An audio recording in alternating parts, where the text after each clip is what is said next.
Let's call to order the meeting this morning. Commissioners Brown, Fuller, Here. Harris, Here. Herr, Present. Vice Chair Rodriguez, Chairman Little. Here. We have a quorum. Please stand for the Pledge of Allegiance. Commissioner Harris. Everyone can place the flag and put their hand over their heart and repeat with me.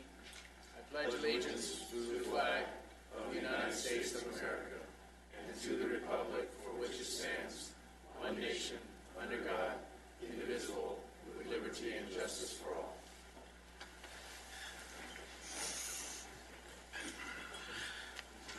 I understand we have a presentation for. Oh, yes, sir. I was instructed that this needs to be. I'm sorry, Mr. Chairman. Thank you, Mr. Bozigian. Thank you, sir.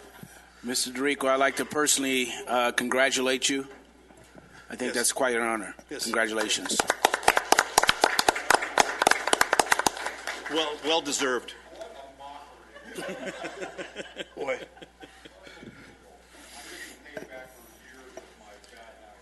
And only a chief could say that. We're having a community pool on what the uniform should look like. We've settled on darker colors since he's sort of a winter color guy as opposed to spring, but beyond that. Should we bring that up now? Or? What?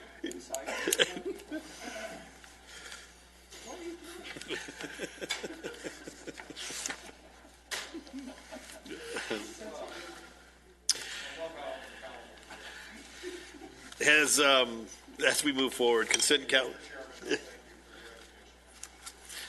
Very well deserved, Mr. Dorico. No, we will have no public business on the agendized items. So consent calendar, approval of the minutes of May 9th. Has everyone had a chance to review our minutes? And do I hear a motion? Make a motion to approve. We have a motion to approve by Commissioner Harris. I'll second. And a second. I'll vote, please.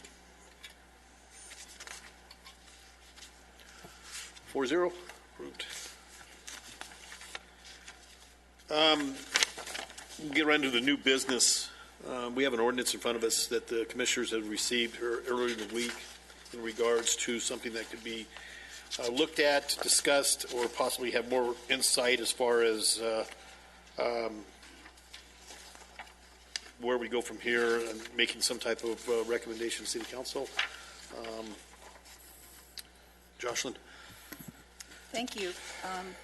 So in January, the mayor declared the month to be Human Trafficking Awareness Month, and he directed staff to look into and to prepare an ordinance that would address the sex trafficking, particularly of underage persons, in some of our motels. There seems to be some concern that, particularly along Sierra Highway, but other locations in the city, are being used fairly regularly for such activities. So we put together a draft ordinance for your consideration and comments. It references some of the state remedies that are already available. There are penal code provisions that apply to the pimper or the panderer, as well as an owner or an operator of a disorderly house, which is also a house of prostitution, a house that's used for human or sex trafficking. That's a misdemeanor offense. We can also go after the property in civil action. There's the red light abatement law. So if a house is being used as a house of prostitution, you can file a civil action, get a restraining order, and shut the place down for up to a year. They can't use it, they can't rent it, they can't make any money off it. We can sell all the fixtures and furnishings that are used in the illegal activity, and then there are penalties as high as $25,000. So it's a real deterrent. Similar civil action remedies available for any property that's used for illicit drug activity. So we've rolled that into this ordinance as well. So although it's primarily focusing on the sex trafficking, we're also rolling in some of the other illegal activity that may be occurring at some of these locations. And then just nuisance conditions in general. We have put in a specific prohibition against hourly room rentals or less than 12 hours in a 24-hour period. to try to deter the 1 hour, 2 hour, come in, do your thing, and get out. We've added some registration requirements for photo identification and verification that the person who's renting the room is the person with that identification and so forth. Hotel and motel operators need to keep the registration books and so forth for a period of 3 years, and they're subject to inspection by enforcement personnel. And we've added an administrative citation provision, so if it doesn't necessarily rise to the level of shutting them down immediately, we have, for the first offense, would be a $1,000 administrative penalty.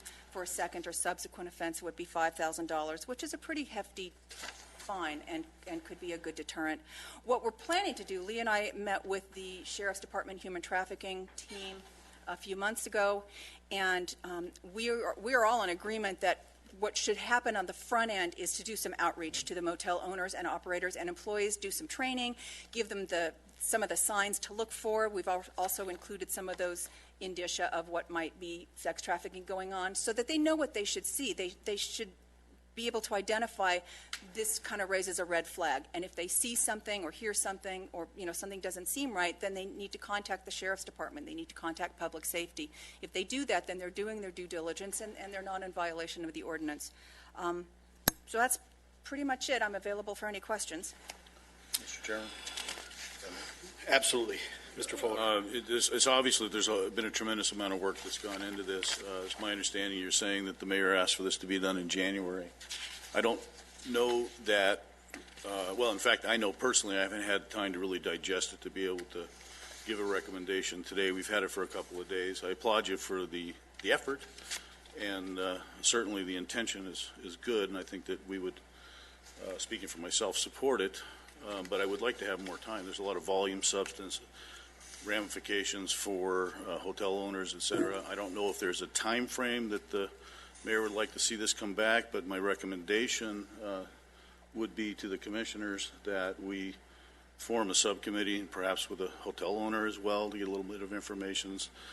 Other people, as Mr. Dorico or Mr. Bozigan might see fit to join that, to kind of really get into it and maybe look at it from a different perspective. I have absolutely no problem with that. I think that's a great idea, and anything we can do on the front end to get buy-in, I'm always in favor of. I think that leads to a much better conclusion and much better compliance without really having to put the hammer down on people. I would be in complete agreement with that. If you'd like to put this off to the July meeting, we can try to speak after the meeting and put some sort of a smaller group together and get that coordinated. I'd be happy to help with that. I'm in agreement with that as well, and I would like to be a part of that committee. Jen, how do you feel? I'm okay with that, but is there any way we can, The other one. No, yours. There you go. sorry, is there any way we can have those motel owners get involved in this? But I think exactly what Mr. Fuller brought up is an excellent example of what we need to look at. I mean, we need more information to digest something like this. And something as important as this is, I think that we need some of that input from some owners of the establishments and what they have to go by and what they look at, for us to make. I know we scan through this and we're all making little check marks on little things here and there, but I think it's something we need to put off and. Yeah, I'm curious to see what exactly is their qualifications now and what are their requirements. Correct. Well, what we could do is bring forward the human trafficking unit from the Sheriff's Department. Mr. Bozigan and I had a meeting where they volunteered their time to come up here and educate us beyond the scope of just Jocelyn and I as it relates to this issue. So if you would like, we can bring them forward. Yes. And if you want a presentation at a meeting, really what the scope of this is more that preventative and being a proactive model, identifying individuals that have been pulled into that trafficking against their will. Would it help us to have an owner or two here? Yes. Yeah. Yeah, I think, and at our next meeting to sit there, the possibility of. Absolutely. Do we want to do that in a meeting situation, or do we want to do it at an actual Committee. subcommittee? Yeah, I'm thinking we should want to do it at a subcommittee. Yes. As opposed to regular commissioners. Yeah, I agree. Just from the investigative, from the subcommittee, and then bring a recommendation back to. I'd like to be part of that too, so. Okay, so we're in agreement to moving it forward to the next agenda item, as far as the next month? Yeah, and go ahead and table it now. Okay.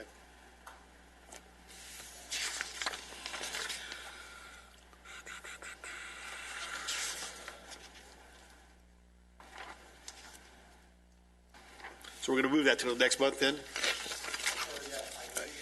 The idea is to form the subcommittee. Subcommittee. To discuss who those And we'll- members would be. It would be three commission members. And then I can bring those individuals back from the Sheriff's Department Human Trafficking Unit, and we can have a meeting with them, and then we can ask those appropriate questions there based on the ordinance. Okay. All right, thank you. Sound good? Okay. Thank you, Lee. Thanks, Jocelyn.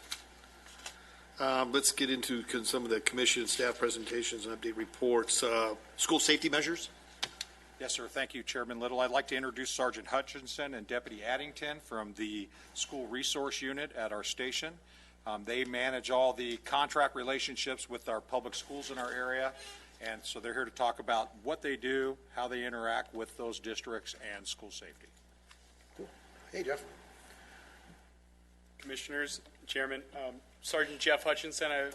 Last month I've been appointed to supervise the school safety unit, so I'm learning a lot about the unit currently.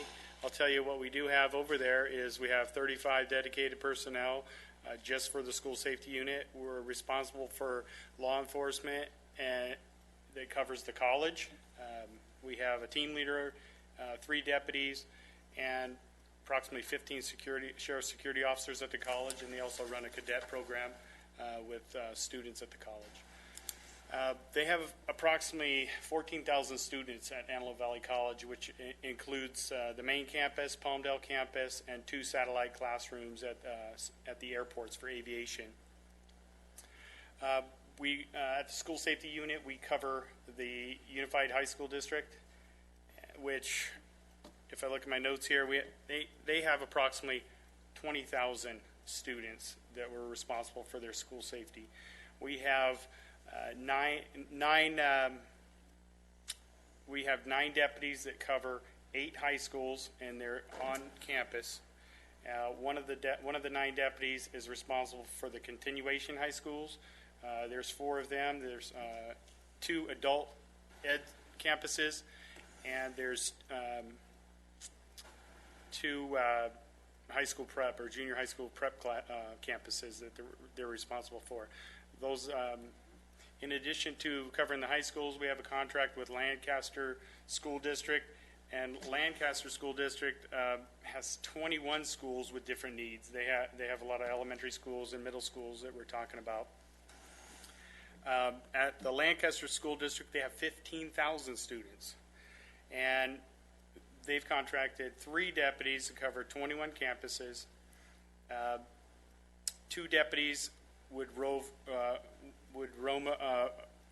to cover most of the elementary and middle school and junior or elementary schools and middle schools, and then we have 1 dedicated deputy that covers 3 schools that are centrally located on Challenger and approximately K4 for Lancaster School District.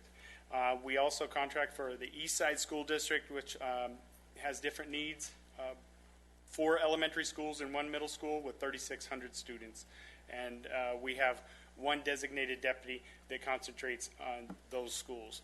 In addition to what I've mentioned, we have a team leader, Deputy Addington, that provides supervision for the deputies at both the college and at all these school districts.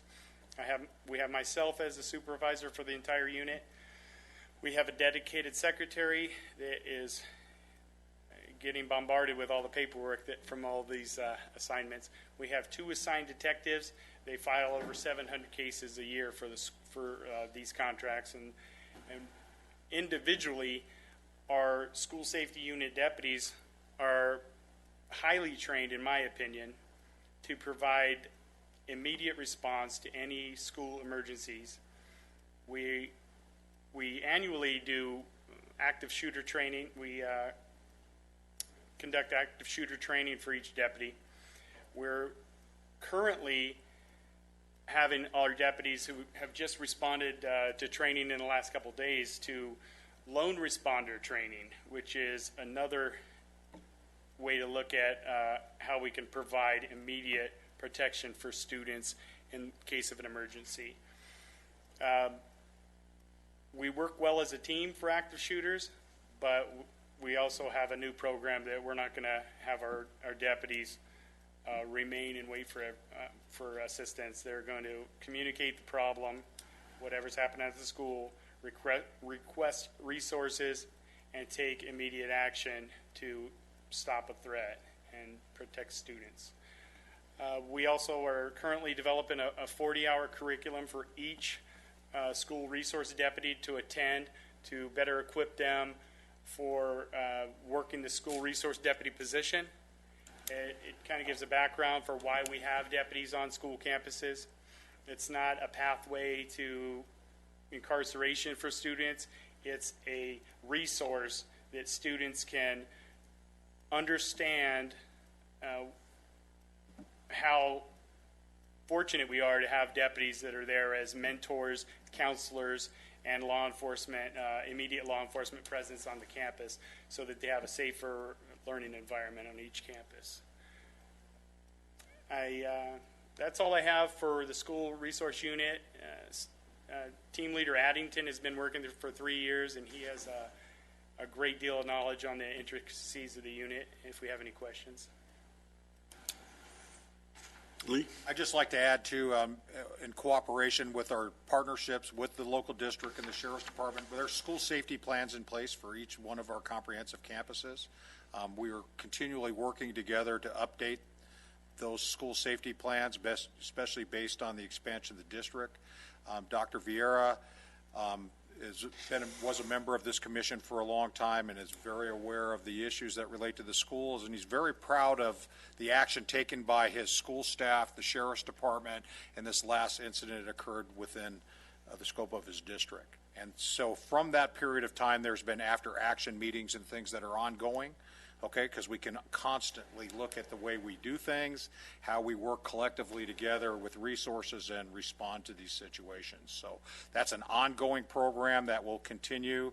And we've had that, this is the longest and largest school resource program that was actually started by AV Union High School District many years ago. So it is the largest.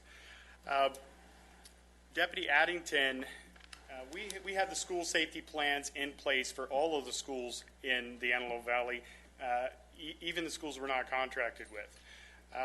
Deputy Addington annually updates those school safety plans to make sure they're up to date with the right information for contact people for each school. Those safety plans are our hard copies that we have in our school unit cars and the supervisor cars, but those are also updated to our computer system that every deputy in patrol, school safety unit or not, if he's responding, he has that at his access that for whatever school he's responding to, that he can find out all the pertinent information for a school emergency. I went to the after-action meeting for the Highland High School incident, and it was very informative, and it seemed very beneficial to all of the agencies in encouraging how we can work together on these. There's a lot of things that happen on an incident such as Highland High School, and there's so many agencies involved in the response that the after-action meeting was very helpful. So, thank you. I'm sorry, did I hear you say there's 9 deputies for the high school? Yes, there's 8 deputies that are at the high school campuses, and Deputy Rupert is our roving unit that handles the continuation schools, the adult ed, and the prep schools. On top of the 9, or is that just one of the 9 that's handling that? He's the rover unit. There's 8 at the high schools, 1 at every campus.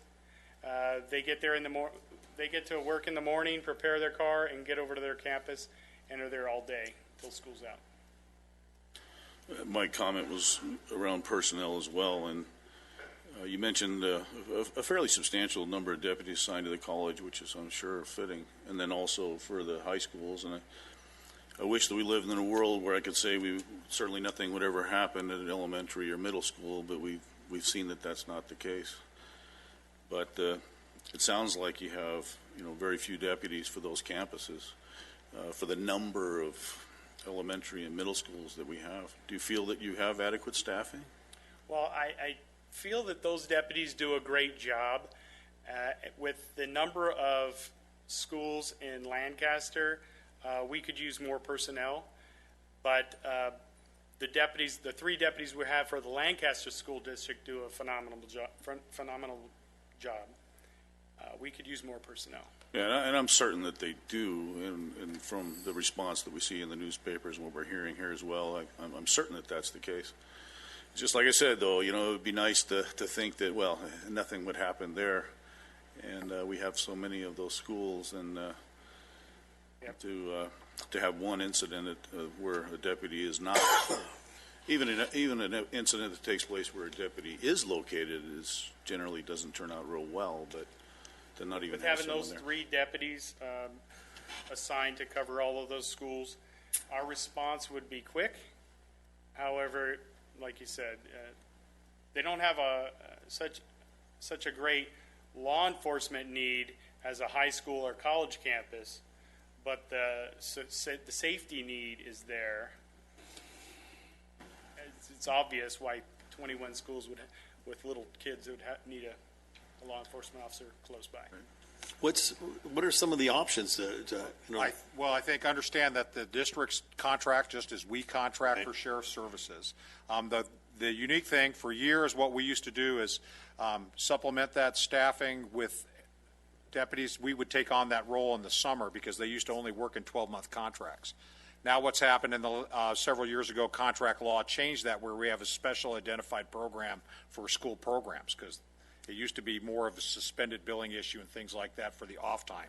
So I think so they have a different cost model that's significantly less than what it would be for the contract city, which I think is more appropriate, and probably something as we have these after action discussions, and with the world being what it is today, just to have those ongoing discussions with those representatives from those different districts and those school boards on what would be more appropriate as deemed by us as a public safety entity with all of us and the sheriff's department, and what we can do to enhance those programs at their schools.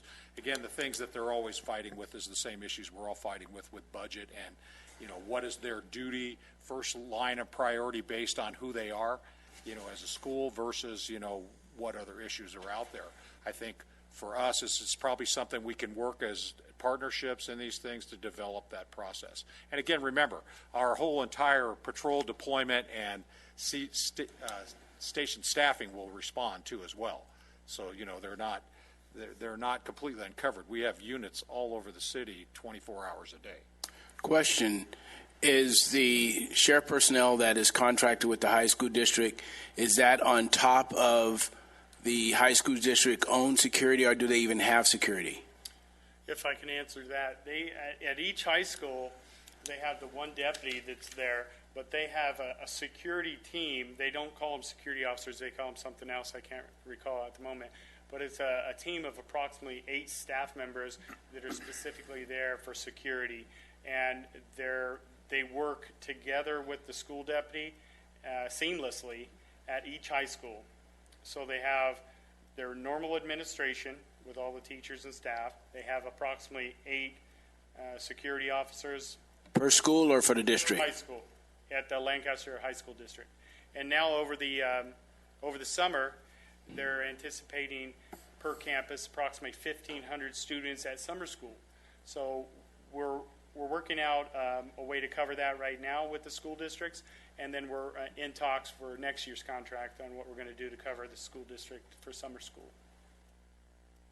So each one has an 8-member team at the high school, including the sheriff that's assigned to that high school. I would average that to about 8 guys. I was talking to a security director at Lancaster High School today. Yesterday, and I asked him how many they had, and it was approximately 8. Would you say they have about 8 staff members that are approximately 8, depending on which security school? Yeah. We're from 8 to 10. And they do a great job. If it I wasn't bet. for the 8, the That's a deputy's lot. job That there is would be. They also very have like maintenance workers. If something were to happen, they take on a security role. Maintenance, groundskeepers. Well, there's no doubt and never a question that you guys do an excellent job. I think, and I think whatever we can do as a commission to make recommendations, or whatever we can do in direction of Mr. Dorico as far as helping, this is an issue. It's not going to go away, and we want to make sure that our kids are protected and citizens are protected, and You guys do a phenomenal job. I mean, Now, is there any talk of metal detectors? My understanding was that the last shooter came in, had the weapon inside of a guitar case or something like that. What is the status of trying to eliminate that by way of a metal detector? And are there any metal detectors at the schools? There currently are not metal detectors at the school, but I have heard of conversation regarding that. I don't know what the school districts are deciding on that, but it has been brought up in conversation. On this particular situation too, wasn't it that this particular incident happened early morning hours and was before school started, correct? Yes. Is the team in effect at each location there at those hours, or could it have been, are you only there at school hours? Are you talking about our local incident? Yes. That occurred? That occurred prior to the deputy getting there. Right. And we have had scheduling conversations within our unit about how to get the deputy to the campuses prior to students arriving. But then there's the consideration that at the end of the school day is when most of the law enforcement needs occur. And so we're working closely with each campus security and each campus deputy to provide a balance. That's something that we're talking to the school districts about, trying to adjust the working hours for the contracts of the deputies. Because if the school district wants them to show up an hour earlier or stay an hour later, then now they're going from an 8-hour day to a 10-hour day. Right. So we're not opposed to it, we're just trying to figure out how we're going to build that in to cover what the school needs, just similar to summer school. So that the high school district had asked for 8 deputies to cover the high schools now for summer school for the 19 days of summer school. Well, the school district contract pays for that deputy for 9 months out of the year, 8.5 months, which is the traditional school year. The other 3.5 months, those deputies supplement back into patrol, so the deputies work at patrol, get their vacation times. So it became a staffing issue as with anything else. So we're in the process trying to work with them so we can cover the high schools and still allow everybody their safety times. It always comes down to money. Yeah, and personnel, Yeah, but I mean, back in the school district, the Yeah. school districts that we work with are more than willing to pay the money. I mean, the school districts are very, very supportive. It's just trying to find the physical bodies to put into the cars to staff it. Isn't that something we discussed This morning. today on retired law enforcement possibilities and stuff like that? yeah, as we're looking at different things too, as it relates to the city too as well, to pick up some of those gaps, okay, based on things that we've identified. Significantly for us is more the quality of life issues to deal with and take that burden off the station for more appropriate things for the deputies to handle. And maybe that's a discussion that, you know, in the ongoing things as we go in these meetings that are occurring now with the school districts, to look at where they see their gaps are and how that can be filled beyond the scope of a deputy sheriff. Okay, if there's the ability to do that. Some of that has been a discussion. I was on the high school board for years, was, you know, the level of training for the security staff, what their qualification is, how that's supervised at the school sites, all those things. And those discussions are continuing to take place now, especially in light of recent events. Just to piggyback on that really quick, I think the school security staff that the sergeant spoke about are very much underrated. They do an incredible job. In fact, the response to the incident that we had at Highland High School was predicated by the response of the security staff.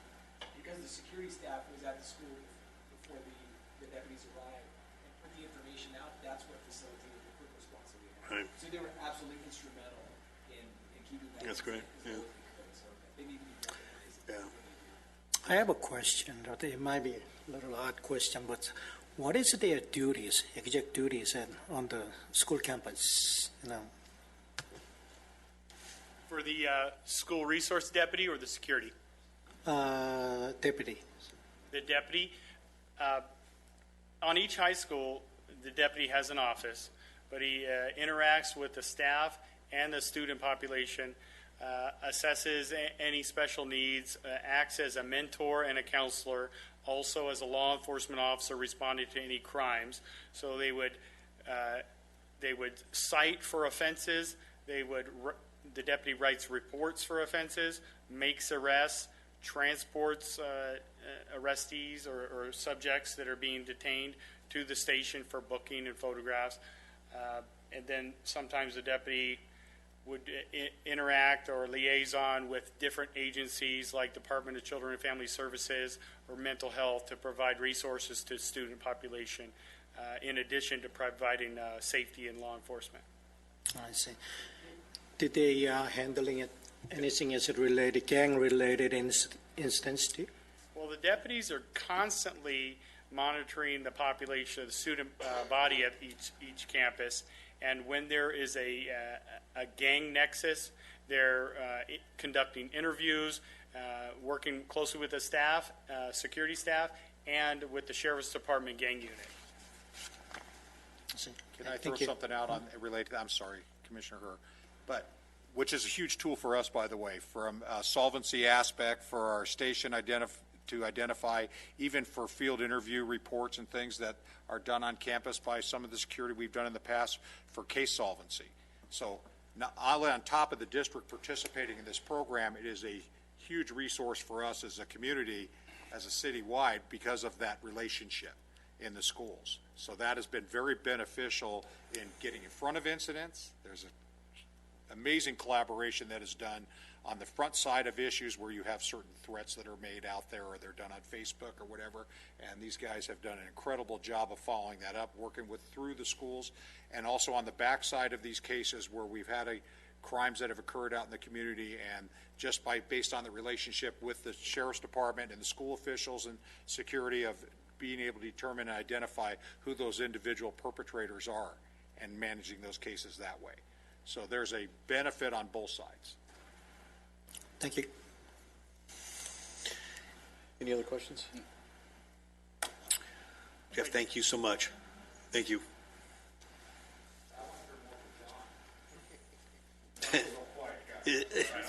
I'll just add this real quick. The last 2 days, I spent 2 days in training down in our tactics and survival class. They were teaching us on the lone responder. So it focuses on the campus deputy on campus, hearing the shots, responding to those shots, making entry into a building, teaching them tactics on how to do it, more safe manner. It's kind of a bad scenario for the deputy, but, at least they can engage that guy and try to minimize what could happen. It was a good 2-day course. We plan on putting every school deputy through that program over the summer, so they'll be ready to go. We do annual training, usually right before school starts, with security, round up about 100 of them at a school campus, go over active shooter, any other kind of comments that come up or training topics that people want in the school district. We'll usually cover those. Range from anything from drugs to human trafficking to graffiti, all kinds of topics. I personally, like he said, I do update the school safety plans every year. They're done by November 1st. I go out and visit every site, meet with administrators there, and we go over them. So. Great. John's a hard worker. This happened just in our other one. Well, thank you, John. Appreciate it. Thanks, John. Thank you so much, both of you gentlemen. Thank you. Chris? Go ahead.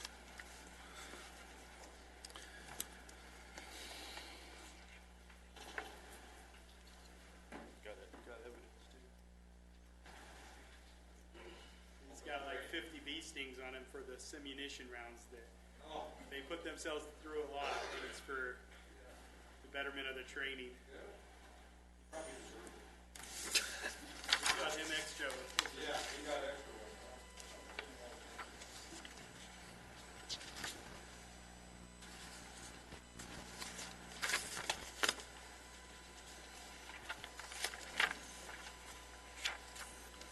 Morning, Chairman and Commissioners.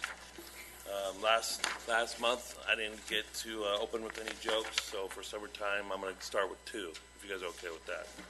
Okay, so what do you call a fish with no eyes? Psh, right? No eyes. On a hot summer day, what did a pig say to the farmer? He said, "I'm bacon."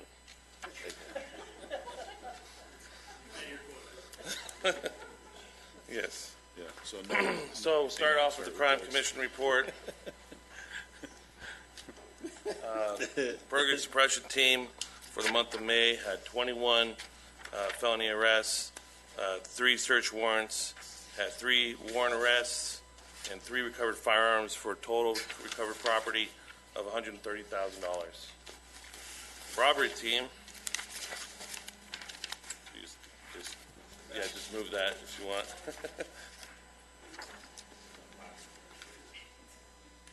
Forgive me. For the Lancaster team, we had the felony arrest was 28, misdemeanors 44, total of 72, stolen vehicles 6, and firearms recovered was 13. Robbery team had 20 felony arrests, 3 search warrants, 1 recovered firearm. Total robberies were 29, strong arm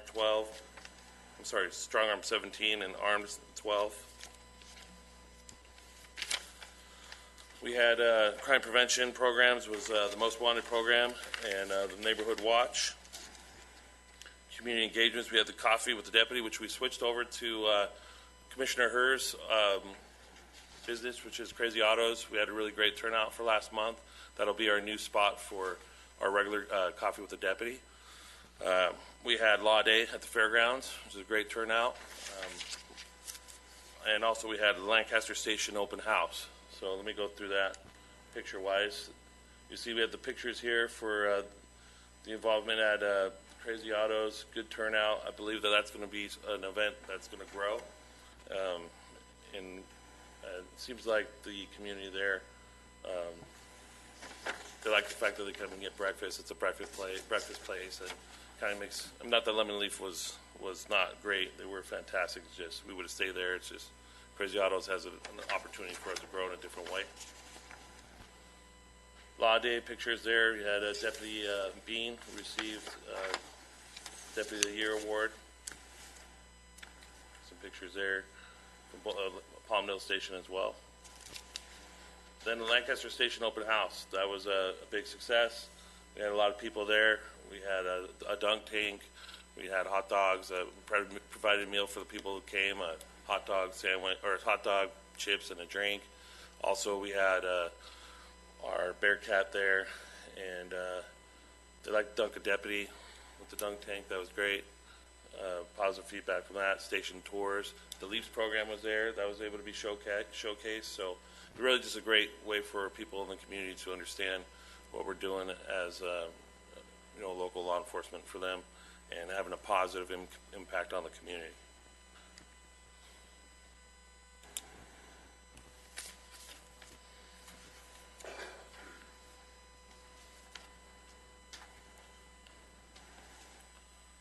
Just click on the bottom there.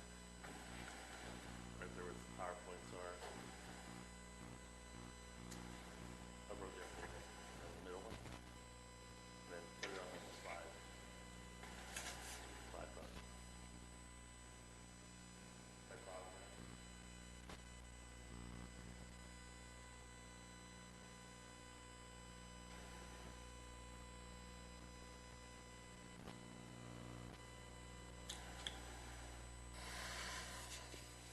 Our CompStat report, monthly trends for May 2018. We have just the rapes have kind of just a little bit above average. That's probably most likely due to reporting. Robberies are trending downward, below average.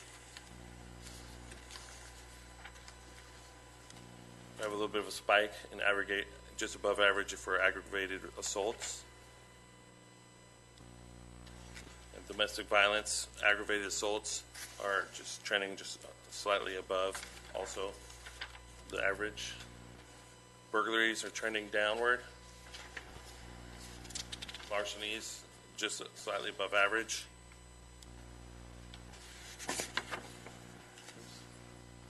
Grand thefts are trending upward. Arson's trending down.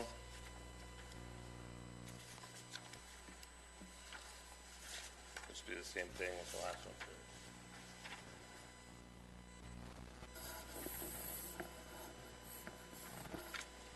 As far as the LEAPS program goes, during the May 2018, LASD had 110 calls for service utilizing the LEAPS program. 140 times it was dispatched. totaling 37.9 hours, and was airborne, providing strategic surveillance for 296.7 hours. It participated in 27 arrests, 29 fights and assaults, 18 burglary and robberies, 12 traffic stops, 28 other offenses, suspicious circumstances, and 5 persons with a gun. And the percentage breakdown for that would be 38% dealing with people, 20% dealing with property crimes, 22% arrest and detention, 9% vehicle stops, and 11% observations.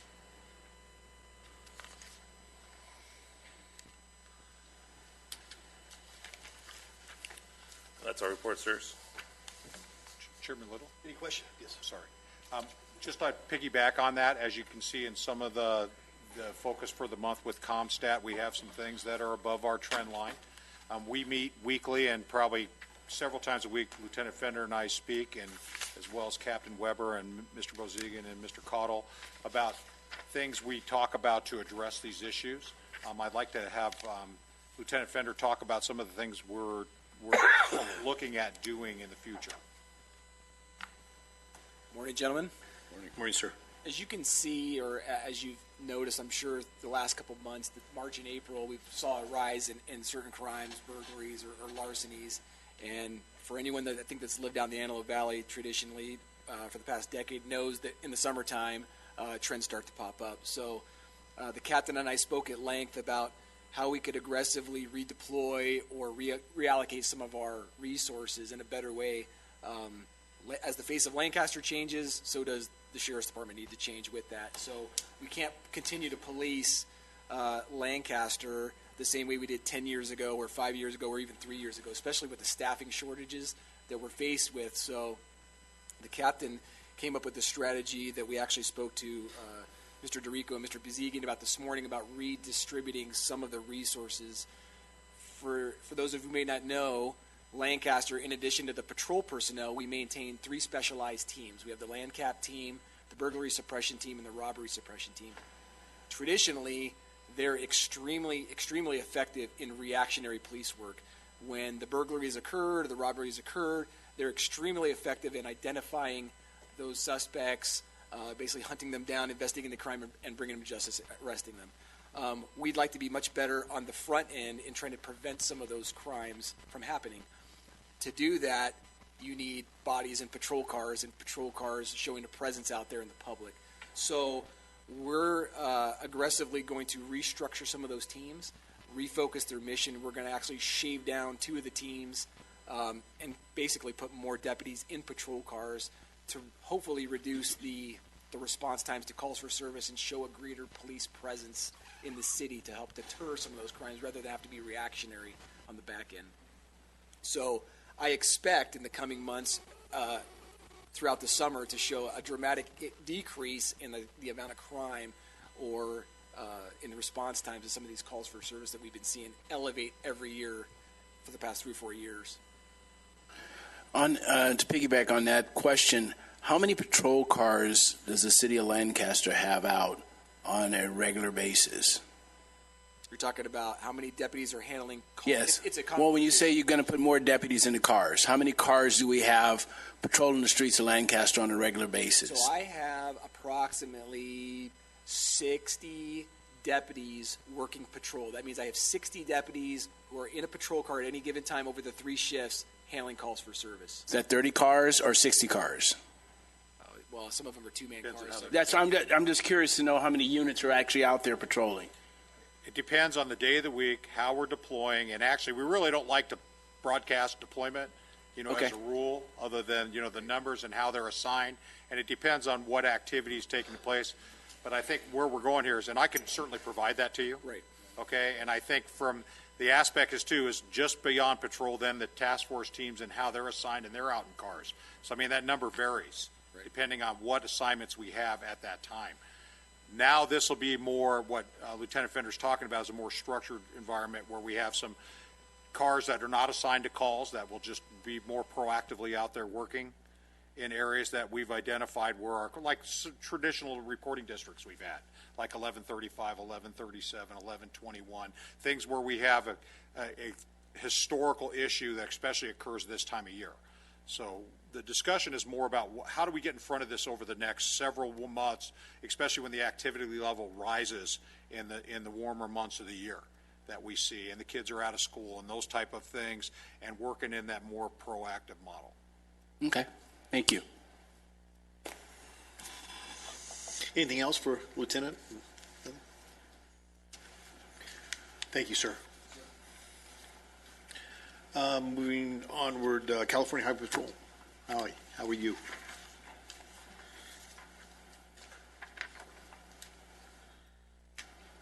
I have no jokes, sorry. What? Those were hard to beat, too. They'd be hard to beat. I have no PowerPoint. We're a little low-tech here in the Antelope Valley with the California Highway Patrol. My name is Kathleen Toggeberger. I'm a lieutenant with the Antelope Valley Area CHP office. Captain Bernier could not be here today.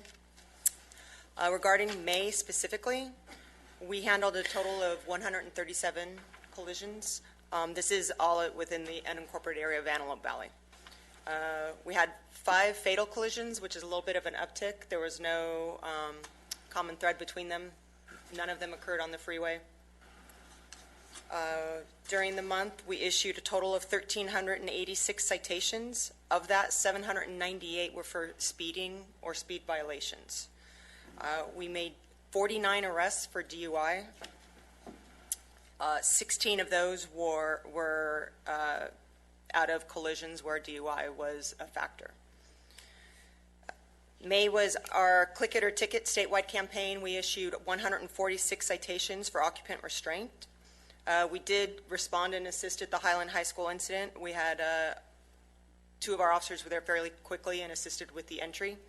Along with that, we also had our resources of helicopter and plane that were there, I think within minutes, if I'm not mistaken. Within 10 minutes, we had, I think, the helicopter there and the plane, which came from Inland Division, which is kind of a nice resource that we're able to just call wherever we are, and even if it's another division, they come straight over. We don't go through, it is office to office or division to division. We don't have to go to Sacramento to make these requests. It's just what we can bring to the table. We also had our canines here pretty quickly because they also came in to help with the search, and then also at Manzanita they were able to go there.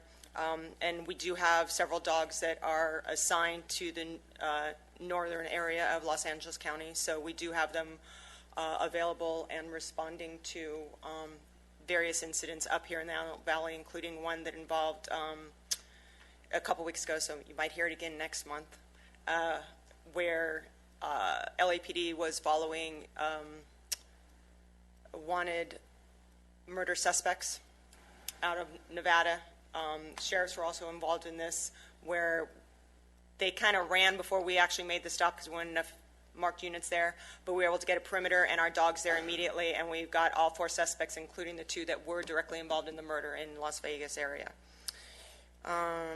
And we have training as well for the active shooter, and ours does include single officer response because, except for graveyards, all of our units work alone throughout the state.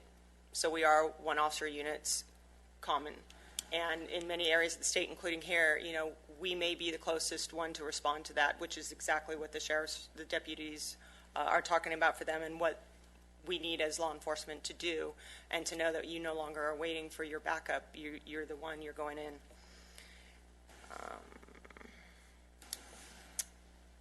Let's see.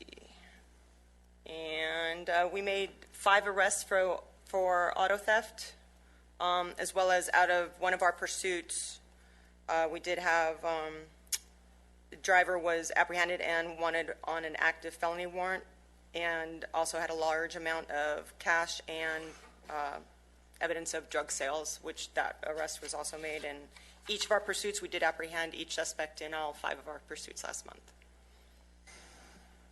That's it for us. Any questions?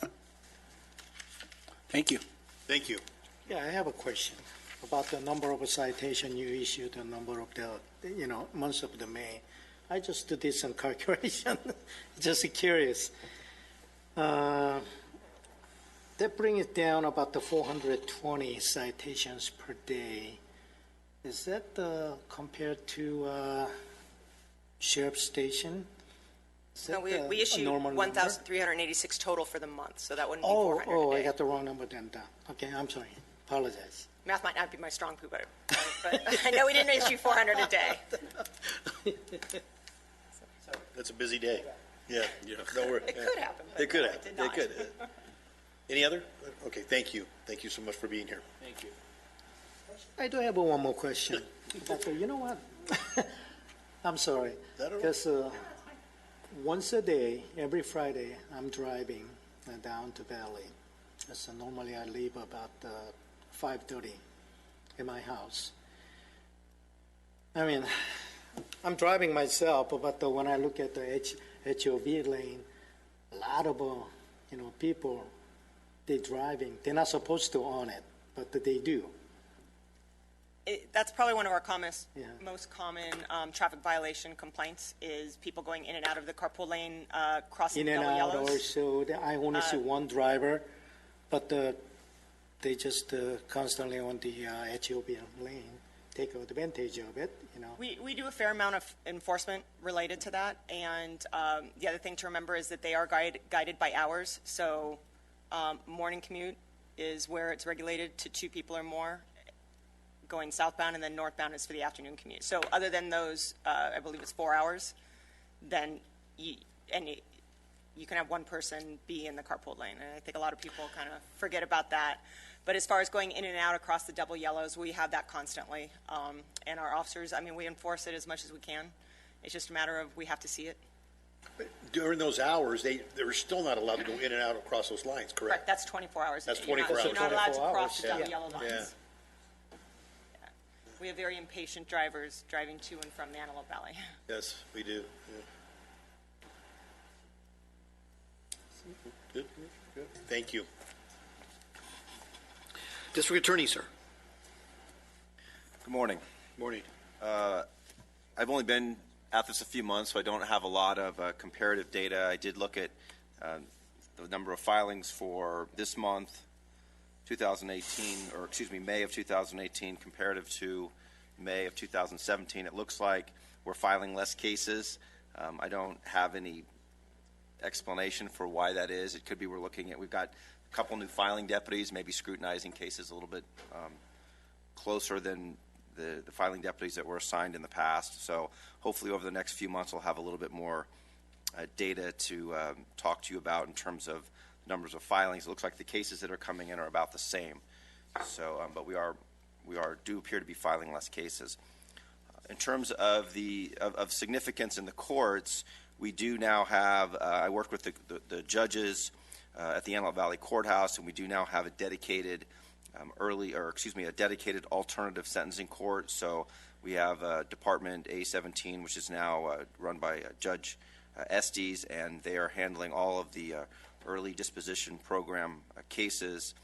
We do have an ARC program, which is designed to address cases involving defendants who have mental health issues. That program has been very successful. We also operate the Veterans Court and the Drug Court out of that specific court. So by essentially streamlining all of those cases into that particular court, it's been effective in assigning specific DAs to handle those cases. Those programs are working very well, I think, in terms of addressing defendants with mental health issues, which is obviously an increasing and growing problem. Dealing with the Veterans Court, which we have a number of veterans out here with issues related to their deployment, alcohol abuse, some domestic violence type cases. So we have a Veterans Court dedicated to handle those types of cases, and then the Drug Court, which obviously is designed to address individuals who have a severe addiction problem. So those courts are working well, and hopefully over the next few months I'll have some updated data for you, more specific in terms of whether policies that I've implemented and what effect they're having on the criminal justice system and the way that cases are handled through the Antelope Valley Courthouse. Thank you. Any questions? Thank you, sir, for being here. Jocelyn, anything? Just one quick thing. I did mention, I believe last month, that We were also tasked with putting together an ordinance concerning food distribution in public locations. We're still working on that. I expect to have a draft for you at the July meeting. And just circling back to the human trafficking thing, if you can let Lee or me know which 3 commissioners want to be on that committee, then we can work to try to pull in a couple of motel, hotel owners and try to get that scheduled in advance of the July regular meeting, hopefully. Okay. As promised, I would like to have Randy Davis come up. Randy coordinates with our contract guys that we have out there now, as well as with Public Works on some of our homeless cleanup projects that we have ongoing. And I think she has some numbers for you, maybe. Good morning, Chairman Little and fellow commissioners.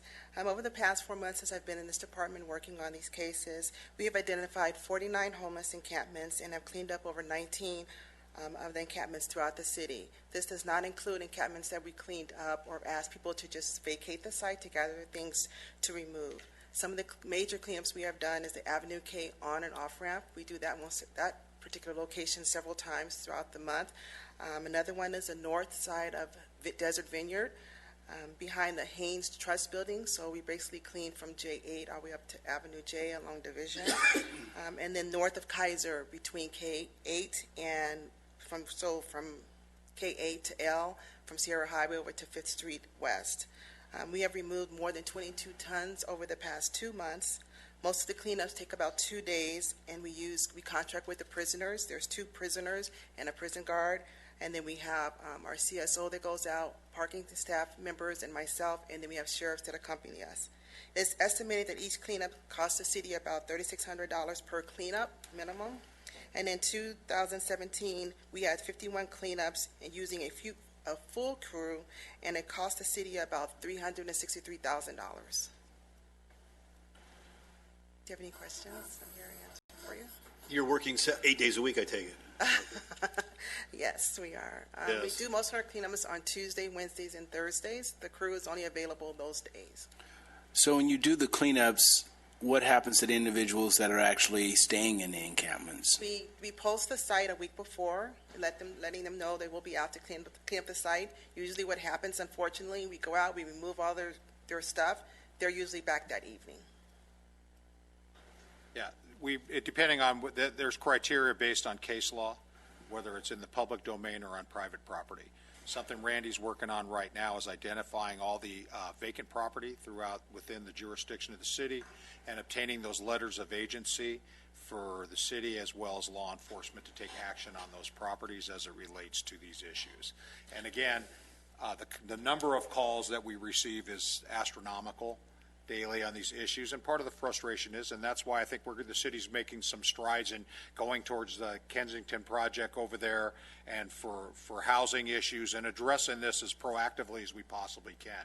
The cleanups are just part of doing business here, and as the Sheriff's Department has a host program throughout the county, we kind of do our own with the assistance of just law enforcement to stand by and keep the peace. But at the same time, there's a humanitarian aspect to this as well.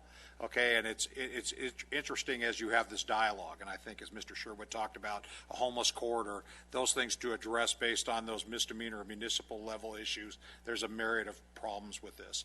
The cleanup aspect of it is just something that actually we're looking at as a city has tying of resource management issue with our Public Works Department. How can we better address that? Okay, so we're not tying up those resources that should typically be doing other things. So that's an ongoing issue. Also, the things that are going on is how do we restructure our landscape maintenance districts to be less inviting to that certain behavior, and then ongoing with our business community for security in our business improvement group areas with private security and things as well to manage that aspect of it. So there's multiple things that are involved in this. So just the cleanup aspect, you can see that's a significant resource issue with just the cleanup aspect at well over $300,000 last year. It'll be probably significantly higher than that this year based on the activity level. But again, the city and our council especially has taken this item in the forefront and is committed to us doing something actively and proactively with it. Are property owners supposed to post their site I know at one time that was an issue, Lee, that you and I discussed. A lot of property owners should, and especially within the city, should have their property posted, no trespassing, no this and that. I think It actually helps us from taking a step out of the process.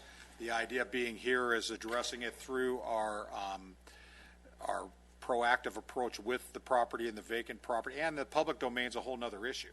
You know, we've had some significant issues as it relates in our retention basins and our drainage program throughout. We recently had a significant fire that's going to probably cost a lot of money from the heat of the fire, creating some architectural and structural damage in that one drainage canal. I mean, so these are things that we're dealing with on an ongoing basis. And then still contending with the issues as it relates to the case law and case decisions that are happening in courts throughout the state as it relates to this issue. So it's a constantly evolving process. Randy's doing a very good job of staying on top of that and looking at where we best put ourselves as a community to address both sides of it, the humanitarian issue as well as the impact on the community as a whole.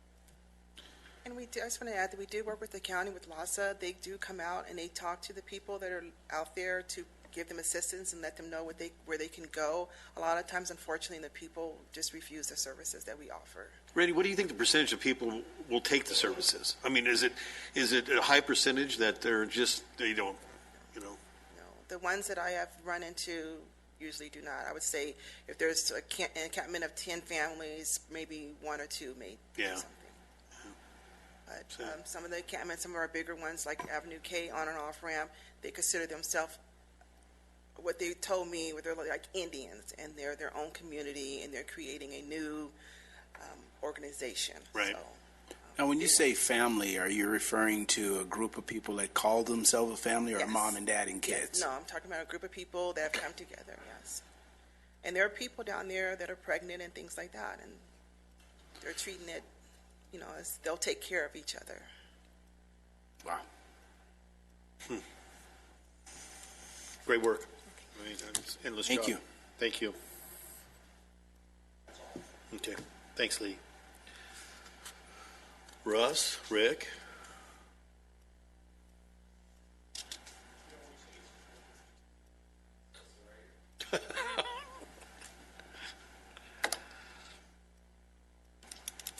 Thank you, Chairman Little, Commission, Chief. I'm glad to be here. Just to give you a little update from what's going on in the Capitol. This is Hell Week up at the Capitol right now. June 1st was the Senate's House of Origin deadline, where all Senate bills had to be passed out of the Senate or it would be dead for the year. Some people call this the legislative halftime, although 10 out of 15 good bills, as identified by the California chapter of the National Federation of Independent Business in their good, bad, and ugly bill list, failed to pass out of their House of Origin. They were happy with a handful of victories for small businesses that failed, such as AB 2841, Gonzalez-Fletcher, which would have created a significant burden to all employers by expanding the 3-day sick leave mandate to 5 days. Also stopped was AB 3087, Carla, which would have created a government-run panel to dictate health care prices rather than working to reduce underlying cost. AB 1745 Ting was stopped, which sought to ban new vehicles equipped with internally busted engines by the year 2040. So I think, Tim, you're probably a little happy with that? Static. Which would have been extremely expensive for small businesses and working families. Unfortunately, a number of the bad and ugly bills did successfully pass to other legislative houses. AB 3840, Gonzalez-Fletcher, would significantly increase legislation by banning arbitration agreements as a condition of employment. SB 1300 Jackson would create a new private right of action to sue an employer for failure to prevent any perceived form of harassment, even when no harassment has occurred. Finally, SB 993 Hertzberg seeks to impose an unprecedented sales tax on services, which would be a severe burden on small business at a time when California has a multi-billion-dollar surplus. So 5 Senate bills did not make it out of their House of Origin, and there were 11 Assembly bills that did not make it out. As far as Senator Scott Wilk, SR 96 resolution calls on Congress to prevent the CMEX mine from moving forward in Soledad Canyon. It did pass the Senate floor and was adopted on 6/11.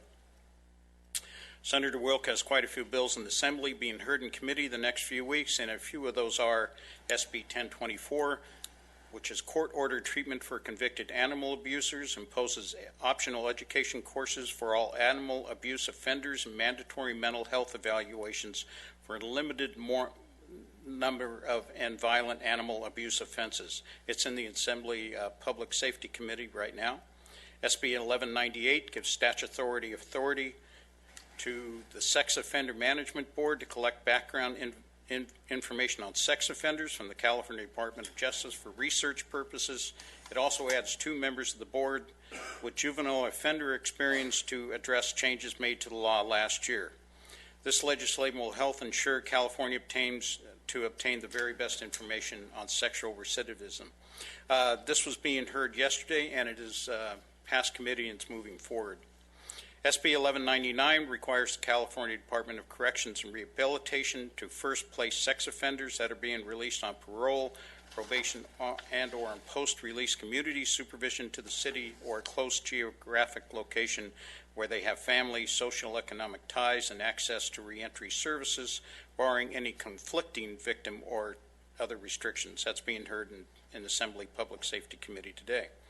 SB 1356 creates a public-private partnership with matching funds for a community college position at AV College for an Aerostate Institute. This is in the Assembly Higher Education. And SB 1452 establishes a War on Terror Memorial Committee to oversee the design, funding, and construction of a memorial for those who died fighting in the Iraq-Afghanistan wars. This bill passed the Senate and is awaiting assignment to a committee in the Assembly. And the state budget request of the senator, budget request for $750,000 to fund full-time staff at the State Homeless Coordinating and Funding Council so they can approach the goals of coordinating and funding California's approach to the homelessness crisis. The budget ended up providing $500,000 for the council, dedicates one of these 3 staff people to the homeless youth, expands membership to the council to include a member who is a formerly homeless youth, and transfers the council into Business, Consumer Affairs, and Housing Agency. As far as the state budget, there appears to be a budget agreement committee between the government and legislative leaders with a budget hearing on Wednesday, today, and votes on the Senate and Assembly floor scheduled for Thursday. The legislature has until Friday, June 15th to pass the state budget. Senator Wilk is a member of the full budget committee and will brief on the budget prior to the Budget Committee hearing. Any questions? Any questions for Mr. Cook? No. Thanks, Thank Rick. Russ.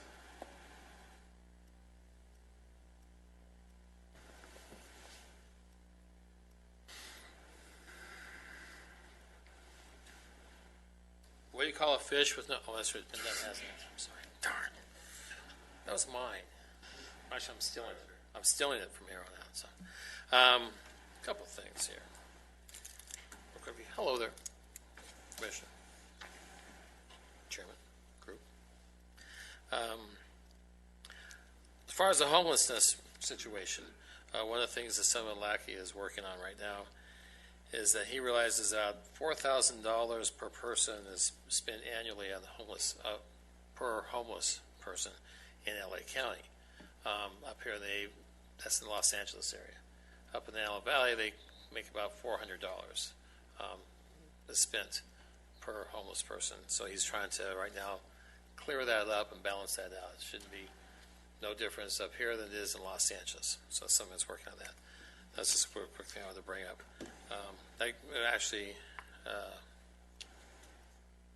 There is a one-time funding that was put together by the mayors of multiple cities, I believe right here as well, for money that's going to across the state to help cities with homelessness. I couldn't tell you the amount is going to be, but it should pass the budget tomorrow. So the state budget also tomorrow will pass an increase in funding for peace officer standards training, the post, by $25 million, and for several years post has been severely underfunded, and that would impact the training, that will add to the training for peace officers. So this is pretty good news. Now then, some other news. I'm just the messenger. We'll start there. A report came out yesterday, and by the way, I have a special copy for Jocelyn because I know you will call me and ask me. Not yours. I haven't read the whole thing, and if you get bored, feel free. Says that Proposition 47 is linked to some property crimes, larceny for the most part, and most of that larceny is recorded as because of people breaking into cars and stealing things. It is not linked to any violent crime increases. As a matter of fact, if you read the whole report, Proposition 47 came out pretty darn good in this report. This report is brought to you by the Public Policy Institute, and so feel free. Enjoy some light reading there. A couple of things they mentioned that they said did contribute to an increase in larceny, as I just mentioned, from motor vehicles and shoplifting, an increase to shoplifting, which we all know, that little piece right there. But roughly around 9%, or about 135 more thefts per 100,000 residents. And they say a lot of that, the trend started before 47, so they can't really put it in there. It also mentions that violent crime rates did increase by about 13% after 47. However, this trend also appears to have preceded the reform as well, so that can't be attributed to. So that is the latest report. This came out about 9 o'clock last night. I had a chance to kind of just, have you seen this already come through? I had a chance to kind of cruise through it a little bit, but so everything we've been saying is not necessarily what they came up with. That's all. Any questions for Russ? Thanks, Russ. There you go. Thank you. And good luck. Public business from the floor, non-agendized items. This portion of the agenda allows the individual to speak to the Lancaster Criminal Justice on a item not on the agenda. Speaker cards, front. Each speaker is limited to 3 minutes. I have one card, Mr. David Paul.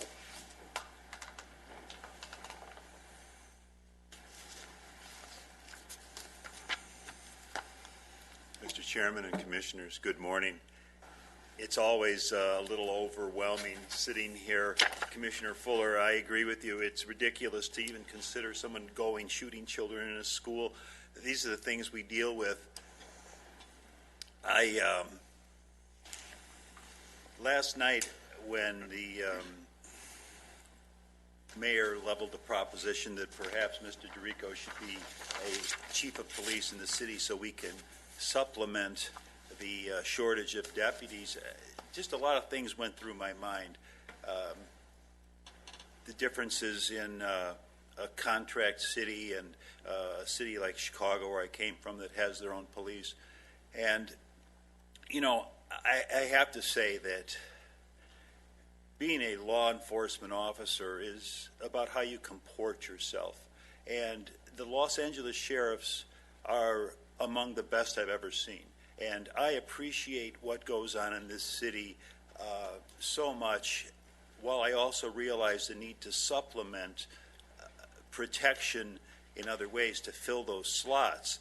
But some of these tasks are impossible. You know, we tie in the homeless with the shoplifting and all of these things, and I am just in amazement that you all handled this so well. It's mind-numbing sometimes to think about how we just slip further and further away from a reality that we once knew, and understand that these things are just going to get worse. So, but it's always heartening to be here and watch how well this city and everyone connected with this commission comes together to build us up and pump us up. You know, I have a friend, Miguel Rio. He writes letters to the editor a lot, and whenever I'm with him, he was a public safety officer in a school in Palmdale.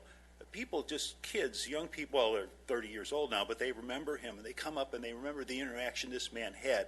And that's what it's always about, the relationships that can be formed, the intelligence that can be gained. I read in a book George Washington's Spy Ring. It's the second book like this I've read.